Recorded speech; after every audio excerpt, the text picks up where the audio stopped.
Hi, always it's only Sport, Martin Devlin, Lachlan. Yes, we're on tour. We're in France, and we're just days away now from the pinnacle. This is the World Cup final. This is what we came for, what we hoped for. The All Blacks, the old enemy, up against South Africa. Joining us, as he does every week and has done throughout this tournament, Times Online, RugbyPass.com. Chris Jones, again, welcome back. Great to be back with you. It's just one to go, unless, of course, something dreadful happens. We have to replay it. Maybe if they find something wrong with the South Africans and they have to replay the whole tournament again. It's just what you want, isn't it? A nice, easy week, completely transformed by the allegation against Bongi. And so we're gonna have a whole build-up to a final where we should just be talking about two fantastic teams. Instead, we're going to be talking about, will their one and only hooker be allowed to play in the match? Well, this is the most concerning aspect of it, isn't it? Now, look, there's a lot of talk today at the media conference about exactly what he said, whether it was actually Afrikaans, the translation, whether he was actually meaning the right side of the scrum, and they say a certain word, which sounds particularly like the most offensive word in the English language, and when you apply that with the left and the right, which could sound like white, and then you add that, okay, I think people can picture what the hell I'm actually talking about here, Chris. But the point you're raising is very concerning, that if he does get suspended, what happens? Because they don't have a hooker, and you can't just put another person in that role. They would have to rewrite all their rules, wouldn't they? No, because they've got designated hookers, and both Marco van Staden and Dion Fourie have been designated as hooker cover. So those two would have to fill those. Well, one would have to start, and the other one would have to come off the bench. It is not what you'd expect in a World Cup final, but then if they hadn't done what they did, you wouldn't have had South Africa in the final, because the guy who was brought in instead of a hooker, a certain Handré Pollard, has gone and kicked them to victory in the quarterfinals and the semi-final. So they would argue, you know what, it's been worth the punt. Chris, are the two best teams are in the final, or the two right teams in the final? Certainly the two teams that came from the right section of the draw in the final, absolutely, because I think we saw, didn't we, in the performance by Argentina, they look like the sort of team they are, which is mid-ranked in the top tier. And England, you give them one thing to do, which is basically kick and chase, and they can do that pretty effectively. But were they going to score a try? I think we'll still be waiting now. So I'm pleased that the two teams from that section we have highlighted for seeming years, Marty, that it was too stacked with too many good teams not to get somebody through the final. Thankfully, two of them have come through. You could argue, France, nice to be there. Yes, it would be lovely to have them there. They didn't make it. They also fell to that boot belonging to Handré Pollard. Chris Jones is with us. Yes, we've got the final this weekend. It is going to be Sunday morning New Zealand time, Saturday night here in Paris. A statistical anomaly that, of course, we'll always bring up, and it will until it happens again at any other World Cup. Two teams that have both lost a match appear in the final for the very first time. Is that significant? Yes, it is, because both of them had to rediscover their mojo, and we saw that the All Blacks did it fantastically well. I'm not absolutely certain that this South African team is operating at the level that, for example, took them to the title in 2019. They do have one area, of course, in which they are incredibly good, which is your second half bomb squad scrum arrival crew. They do make a big difference, as we saw against England. Whether that dynamic again is changed of what we've just been talking about the hooker. I mean, whoever they bring on, Dion Fourie or Marco van Staden, if they need to, they're not going to be scrummaging hookers, are they? So you're not going to get the sort of power that Bongi puts through from hooker if he's removed from the equation. So that does fundamentally change the sort of effect that the bomb squad can have. But you know what? The quiet man, Ox, he's getting plenty of plaudits, and he deserves to get those plaudits because he just gets on and plays his rugby, unlike Willie at the back there, who was an absolutely disgraceful example of non-gamesmanship at the end of that match against England. What he was doing, Willie le Roux, running around, shouting in people's faces, I'm sure one of your guys would have probably clocked him, because it's just unacceptable. And I hope in the final we don't see that type of over-the-top attitude from certain South Africans, because people from South Africa say, well, why don't why doesn't the world like us? Well, have you seen Willie lately? You get a good idea. Well, the two semi-finals duds, I mean, look at the New Zealand versus Argentina game, Chris. I mean, it hardly set the world alight. I mean, I've never felt so relaxed during a World Cup semi-final ever. It felt like it was over well before half-time. Well, they played like the seventh team in the world, didn't they? Yeah, that's true. What they are. The seventh best team in the world. Yeah, against arguably the number one team in the world. Okay, you haven't got it at the moment, but you could be at the end of this weekend. But the gulf was enormous in terms of skill level, in terms of attacking threat, and just in the ability to put together phases of play. And Argentina haven't been impressive throughout the entire tournament. They're not the Argentina who have pulled off surprise wins over New Zealand in the past. They were basically just a good mid-table, as I said, tier one nation who happened to find themselves in the semi-finals, and good luck to them. But if they finish third, as they did in 2007, they'll think it's been a great tournament.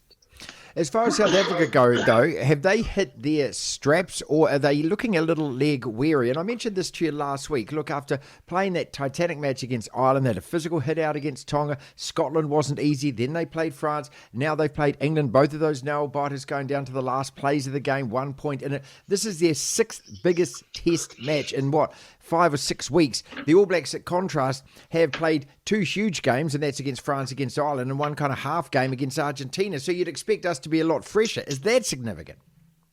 I think it is. And the way they've been running their squad, they've been taking off key players after 45 minutes.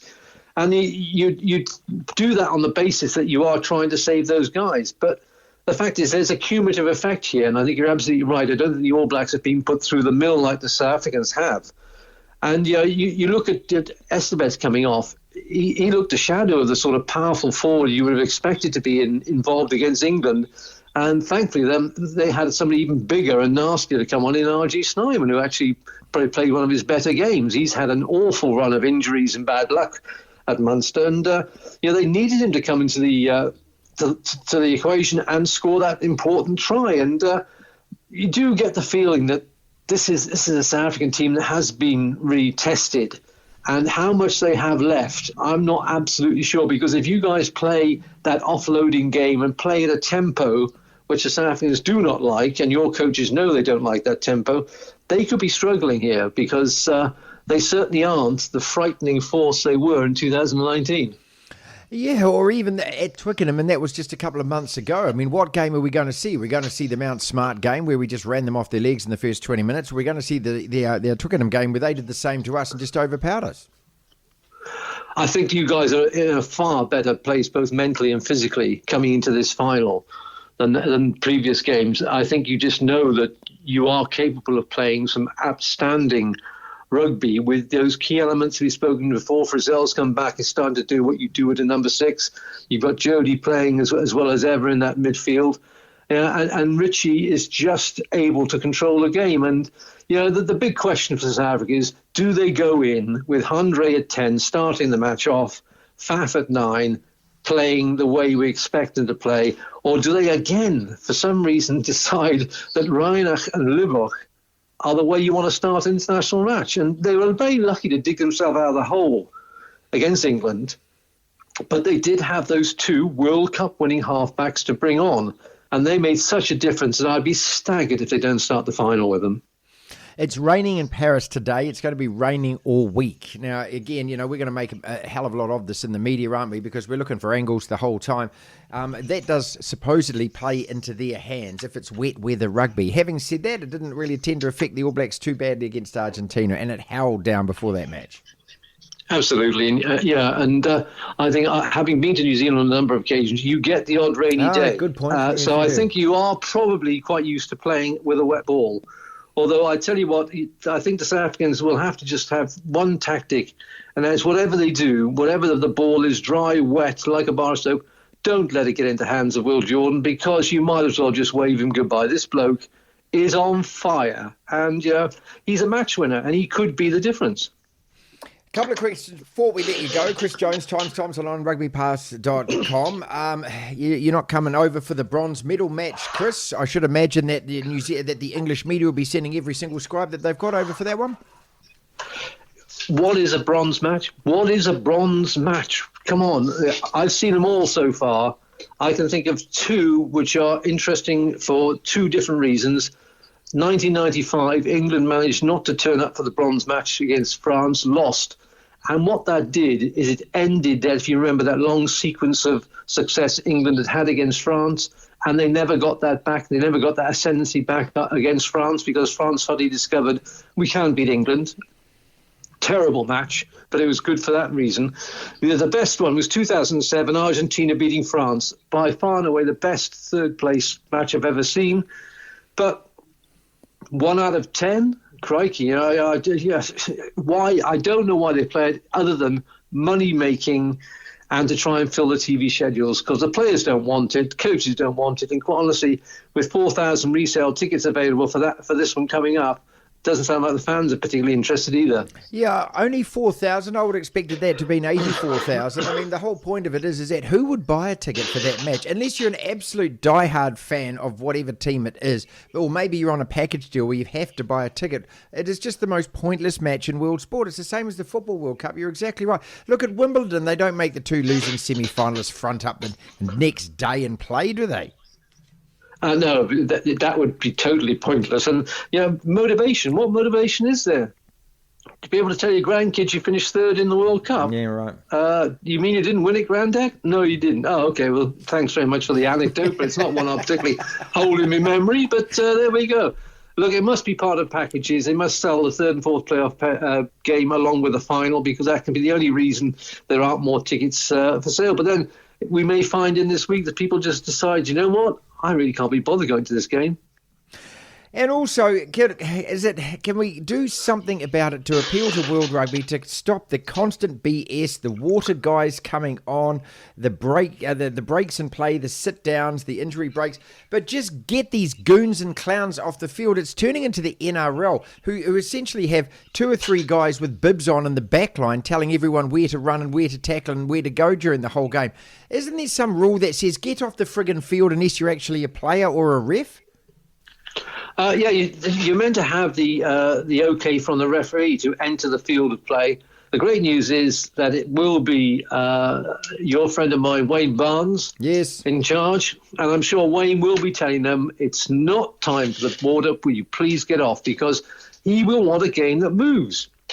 So will the New Zealanders. South Africa would love all their medical people coming on for HIAs, the people undoing their laces, falling over, being picked up, anything to slow the game down. Who wins it then? Call it now, and I'll also ask you this at the end of the week. New Zealand by 10. Devlin. Oh my goodness me! The platform.